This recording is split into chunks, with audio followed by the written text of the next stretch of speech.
hearing there's something that is being exacted right now, and that cannot be that cannot be exacted right now, and if it is, it will disrupt a process.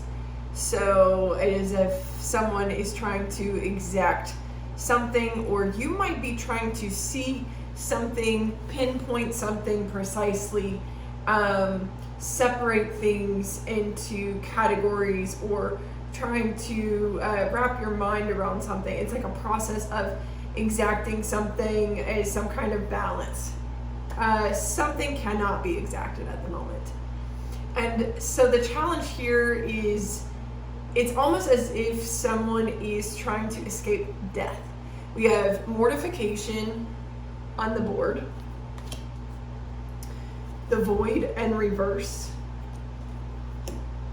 and the new pearl is in the challenged position moving forward.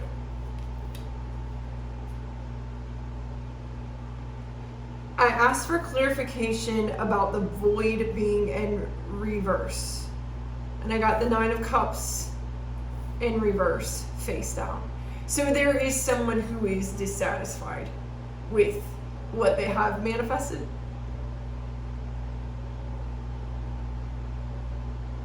There's some kind of chiming in the background. Now, it is a TV show, but at first it sounded like I immediately thought of train horns. It's like someone is being called to something. Trains for me represents like a purpose, or getting on the train for a purpose. It's kind of like Harry Potter when you get on the train to go to Hogwarts. So you're getting on the train, or someone is meant to get on a train to go to their purpose, but it's like they're missing the call. They're dissatisfied with something that has manifested in their reality. They're dissatisfied with some sort of outcome, or wherever they are right now. And I think the challenge here is seeing it is not so much an outcome, but a process. You're not at the end of something. No one is in this equation. We're in the midst of mortification. It's death. The thing about mortification is it's a very slow process, and rereading this card and kind of like refreshing my mind on this card in the deck gave me this awareness where I was like, this is going to be at least a year-long process for most people watching this. Halloween is highly significant in the card in this deck specifically, but something that's been coming up as a theme recently is Halloween all summer long. So either a celebration of the dead or death itself as a theme, and death being Pluto, pressurized change, transformation, or an ending. Take that as that resonates. However, there is resistance to this. The card resin, I did not bring it out, but it kind of wanted to come out. And as I'm talking about this, I do want to mention this. It's about holdups. It's about things that stop us out of protection. It is about sealing something. And again, something cannot be, this is giving the essence of something cannot be contained at the moment. This process of death is too chaos driven. And again, we can look at this in the macrocosm and see this, but in each individual life right now, the same, the microcosm. So I would say, the other cards coming out, the 5 of Wands is where we're at. The 8 of Swords is the challenge.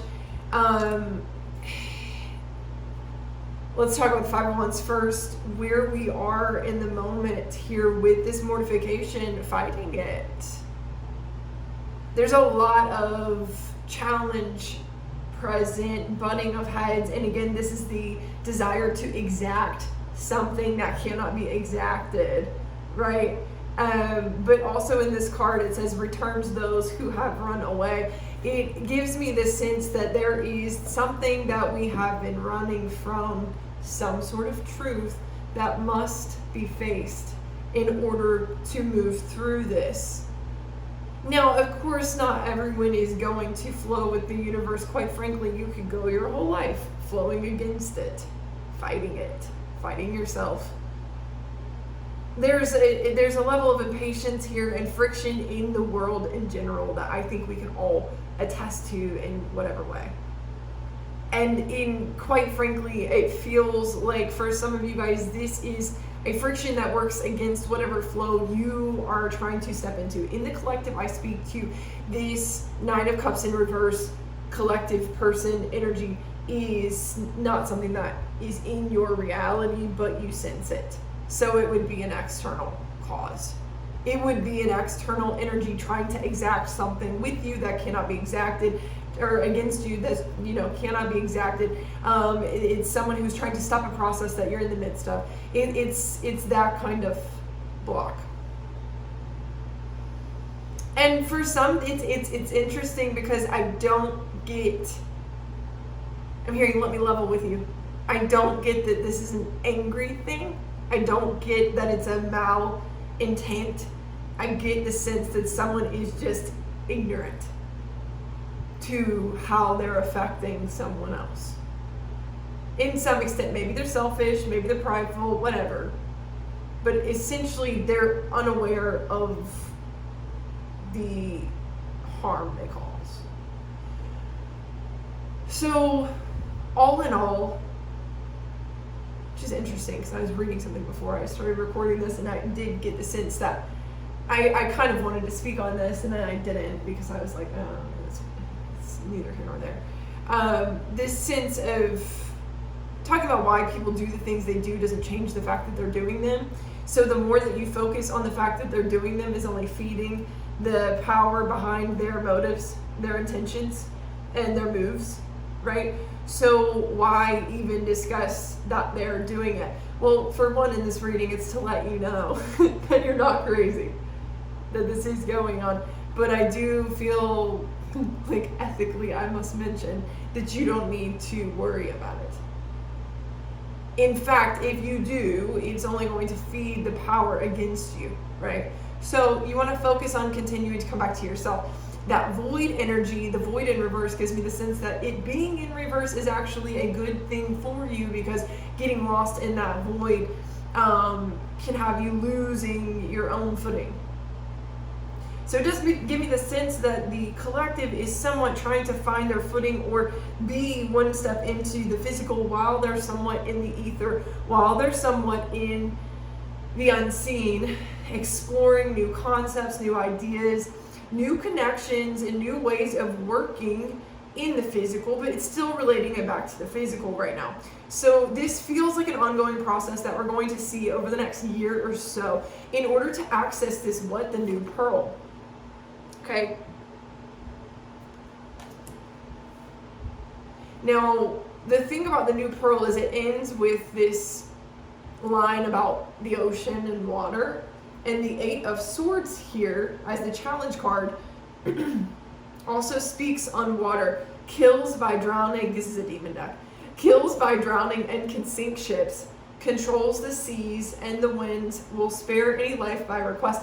So it gives me the sense that there is this potential to get lost in the void, lost in the waters of your emotional body. I would say less your thoughts, more your emotions, which is surprising given the fact that Uranus and Venus are both in Gemini right now. You would think that maybe you would get stuck in overthinking. The Eight of Swords is about thought.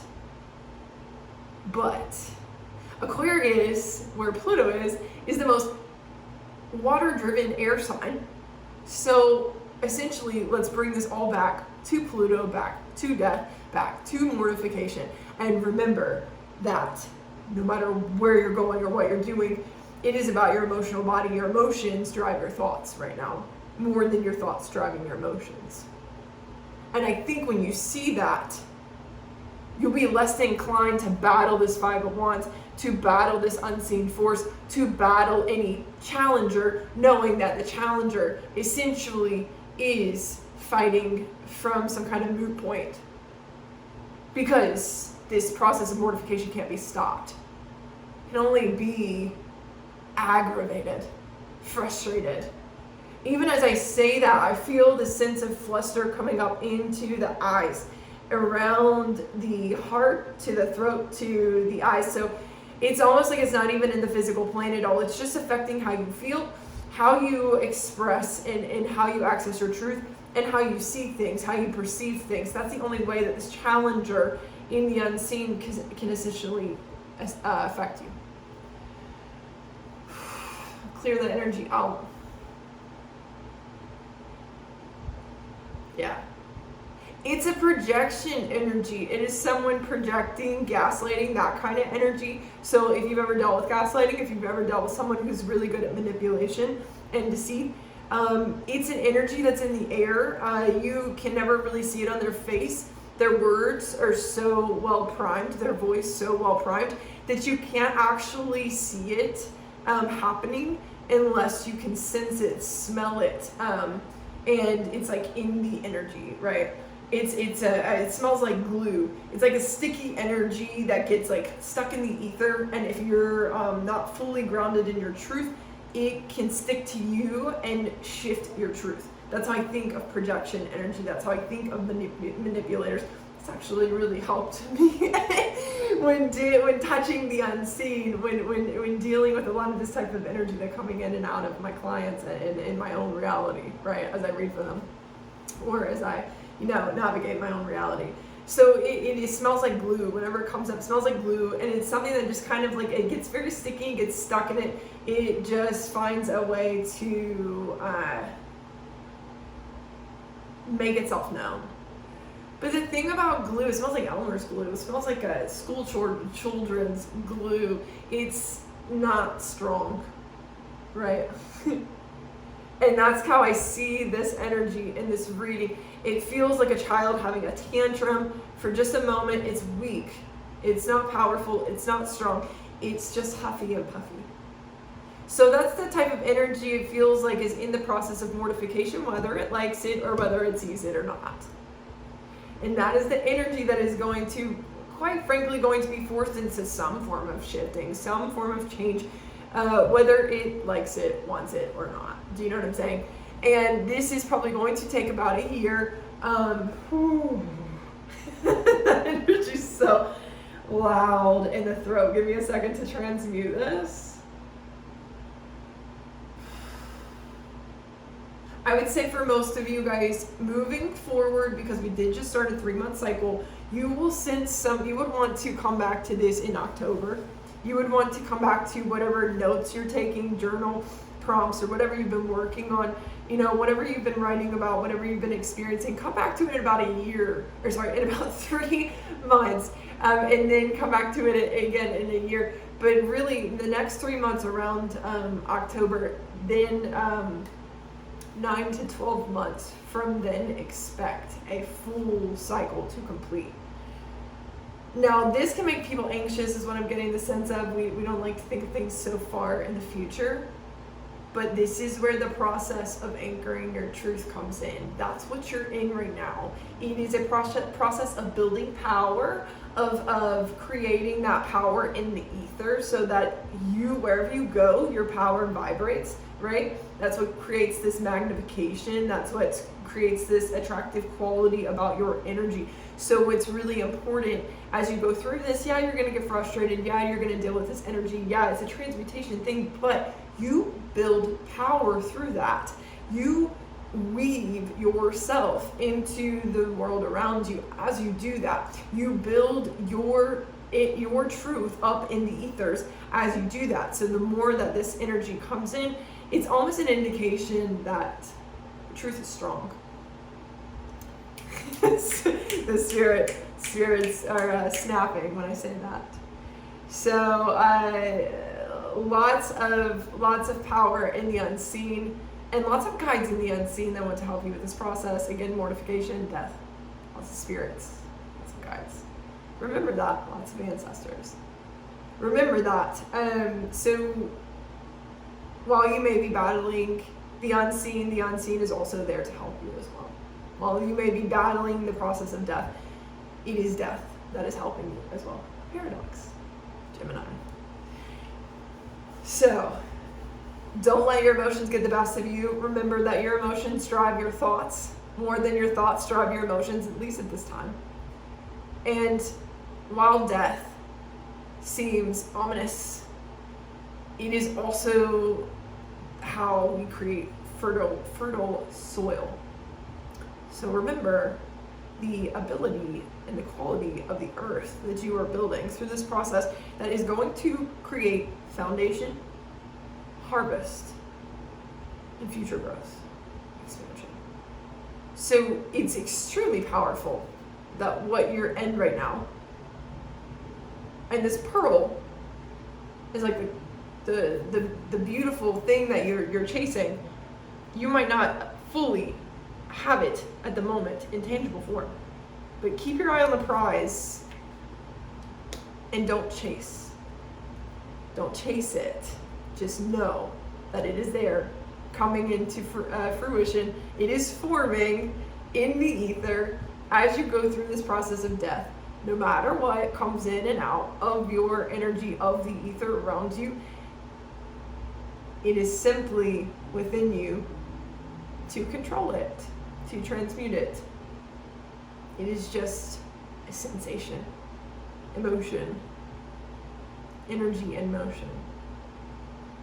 The more you can keep your mind on that process, the more you keep your eye on the prize, the more that you keep grounded in this fertile soil that is continuously reforming from this death process, the more success you'll have a year from now. I hope this helps. Continue moving forward. We'll have some new astrological shifts to discuss next week. But until then, we have Saturn going retrograde on Sunday, the 13th. That's it for now.